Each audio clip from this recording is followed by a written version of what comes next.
Mecenazgo, el ejercicio del poder para el progreso del arte. Al contemplar diversas obras artísticas es posible observar, especialmente en las composiciones pictóricas, la presencia de personajes que a primera vista parece no tener ninguna relación con la escena representada. Emperadores, reyes, clérigos, duques vestidos de armadura, todos ellos arrodillados entre santos que no pertenecen a su época. Ante este hecho cabe la pregunta: ¿de qué manera estas personas han ejercido el poder sobre el autor de la obra para que sus rostros queden plasmados en ellas? Se sabe que estas personas han sido los benefactores de los artistas o bien quienes encargaban al artista la elaboración de la obra. A lo largo de la historia del arte, muchos artistas han podido crear grandes obras gracias al apoyo, protección y financiación de los llamados mecenas, los cuales, en muchos casos, han llegado a convertirse en una parte indisoluble de la biografía de los pintores. Artista hay casi siempre un mecenas. A Joan Miró le dio apoyo y protección su amigo Joan Prats. Y Montserrat Caballé siempre ha agradecido a la familia Bertran que la ayudara en sus años de formación durante las penurias de la posguerra. No era fácil en esos años apadrinar a un artista, sobre todo si tenía un fuerte compromiso social, como Agustín Ibarrola, al que el empresario Juan Huarte no pudo ayudar. Estamos con fuerza en las cortes europeas del Renacimiento. Monarcas, aristócratas, comunidades civiles o religiosas, municipios... Y de entonces nos ha quedado esa idea un poco romántica de la ayuda desinteresada solo por el placer estético. Mi idea principal fue para ponerla al servicio. El nombre de mecenas, con el cual se designa a toda persona, ya sea física o moral, que toma bajo su patrocinio a un artista que no cuenta con recursos para poder realizar todas sus manifestaciones en las diversas artes, hunde sus orígenes en un personaje de la antigua Roma. De un mecenas. ¿Qué es mecenas? El nombre de este personaje que da nombre, que intitula a todas aquellas fundaciones y a todos aquellos foros que cumplen precisamente el papel que cumplió Mecenas con respecto a los poetas de la época de Augusto. Por tanto, a lo largo de los siglos, el nexo artista-mecenas se ha caracterizado por estrechos vínculos que en muchos casos desembocan en profunda unión, admiración y amistad, pero sin estar exento de profundas diferencias y conflictos de poder entre ambas partes. Que podía proporcionarles un agradable sustento para dedicarse exclusivamente al cultivo de la literatura. Pero también los protectores supieron, y bastante pronto, que no había nada mejor para perdurar en la posteridad y difundir su mensaje y hacerse notar que contar con los artistas en general y con los poetas en particular. Sabedores, por tanto, de que la inmortalidad que la poesía otorga a todo aquel, la inmortalidad solo existe gracias a la poesía, porque se la otorga a todo aquel a quien celebran los poetas.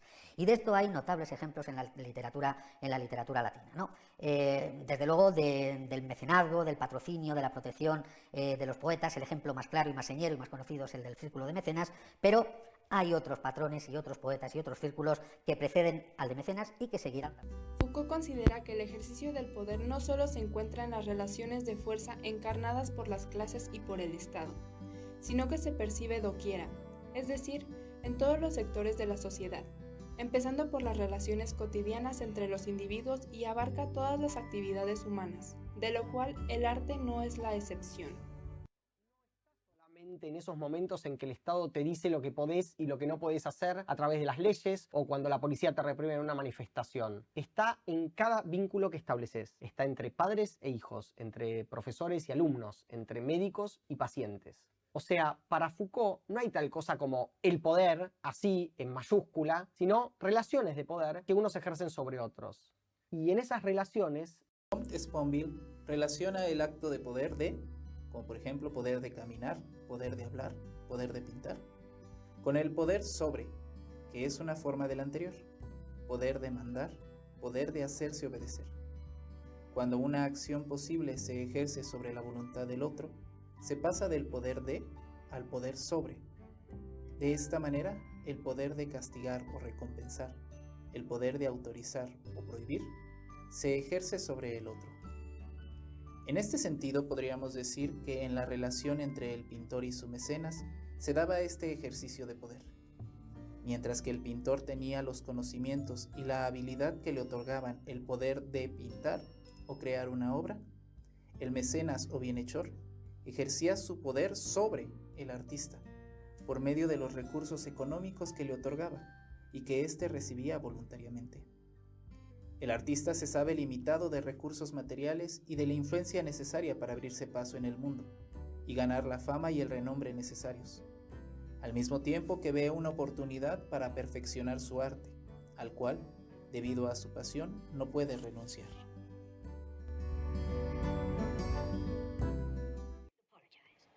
Popes don't apologize. Excuse me, but I think Duke should apologize to him. For being beaten by him like a disobedient servant? But what is an artist in this world but a servant? A lackey for the rich and powerful. Before we even begin to work to feed this craving of ours, we must find a patron. A rich man of affairs, or a merchant, or a prince, or a pope. We must bow, fawn, kiss hands to be able to do the things we must do. Or die. We are harlots, always peddling beauty at the doorsteps of the mighty. If it comes to that, I won't be an artist. You'll always be an artist. You have no choice.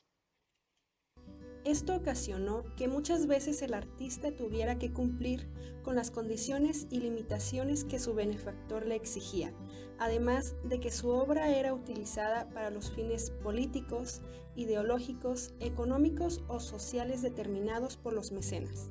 Ejemplo de ello son las condiciones que Mecenas, en la Roma helenista, imponía a los poetas para que pudieran gozar de su protección y patronazgo. A través de las cuales Mecenas pretendía condicionar la obra de sus poetas serían aproximadamente las siguientes: que la poesía que escribieran tenía que ser celebrativa del régimen y, sobre todo, si era posible, poesía épica o poesía épico-histórica; que a través de esa poesía se reafirmaran los valores éticos, religiosos y políticos sobre los que se quería fundamentar la restauración de la res pública; que elevaran el tono poético, un tono poético que se había bajado.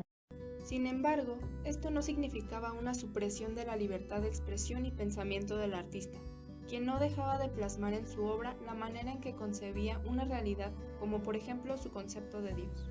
Dime, ¿así es como tú le ves, hijo mío? Sí, Santo Padre. Ni airado ni vengativo, sino así. Fuerte, bondadoso, lleno de amor. Conoce la ira, sí, pero la creación es un acto de amor. Si puedes imaginarlo así, Miguel Ángel, tienes lo que yo más necesito. Le estoy agradecido por el don que me ha dado. El mejor de los dones. Si yo volviese a nacer de nuevo, quisiera ser como tú, artista.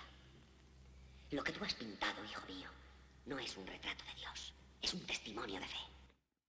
Con el pasar del tiempo, este ejercicio del poder entre mecenas y artista cambió totalmente. El primero dejó de ser quien ejercía el poder sobre, y el último se encaminó a la creación de un arte, ya no con esa consignación u objetivo de expresar las ideologías o pensamientos de la época, sino más bien con esa idea de generar una remuneración económica al plasmar la moda dentro de sus obras. Los artistas de los años 50, ese lenguaje abstracto iba más allá de pura estética. Era también un grito también de libertad, de pedir democracia, de ser libres. Estábamos haciendo un arte que había nacido en países libres, había nacido en libertad, y nosotros queríamos también, no en nuestras pinturas, también en nuestro entorno.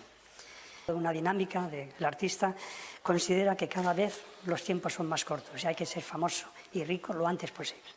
Y hay mucha información. Con el surgimiento del rococó, en específico, empezamos a ver esta diferencia, ya que, ante la muerte de Luis XIV en 1715, hubo un declive del mecenazgo real, lo que significó un cambio drástico en los patrocinadores de las obras de arte.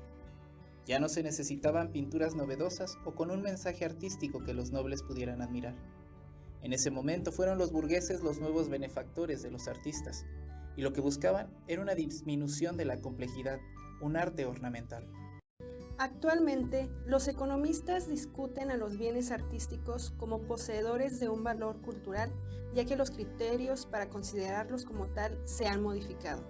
Antes se le llamaba cultural cuando se plasmaban las ideas centrales de pensamiento de ciertos momentos en la historia, mientras que ahora la producción de una obra debe tener tanto creatividad como consumo en el mercado, es decir, las artes son un producto. Y ya el mecenas son los empresarios, ha cambiado. Con esto pasamos al otro lado de la moneda. Las empresas, siendo los mecenas de la actualidad, demuestran esta nueva variante del arte. Cuando se exhiben obras de arte con las características señaladas anteriormente, lo que se busca por parte de estas organizaciones es comprarlas y tal vez apoyar al autor de esta forma. No obstante, este no es el objetivo principal, más bien es el efecto secundario, ya que lo que les interesa en realidad son los beneficios económicos que conlleva este hecho. Estas obras para exhibirlas en sus mansiones, no les importa la estética de la obra. Es tan solo una herramienta para ganar dinero. Por eso, ¿sabes lo que hacen? Ellos, en vez de comprarlas y llevárselas a casa, las compran y dejan esta obra escondida en freeports. Los freeports son áreas libres de impuestos que existen en varios aeropuertos del mundo. Dicen que en Suiza hay un freeport que almacena más de 100.000 millones de dólares en obras de arte. En el mercado de arte, estos freeports constituyen los mayores museos del mundo a los que casi nadie tiene acceso. Esto no es nada nuevo. El uso de obras de arte para reducir impuestos y blanquear dinero es algo muy antiguo. En conclusión, las relaciones entre arte y poder, en este caso de carácter económico, han estado presentes desde la antigua Roma y aún en los tiempos actuales. Sin embargo, eso no significa que las consecuencias sean negativas, pues han sido parte fundamental de la evolución del arte y el crecimiento de los artistas, ayudando no solo al reconocimiento de los mismos, sino también a la creación de nuevas técnicas o conceptos del arte.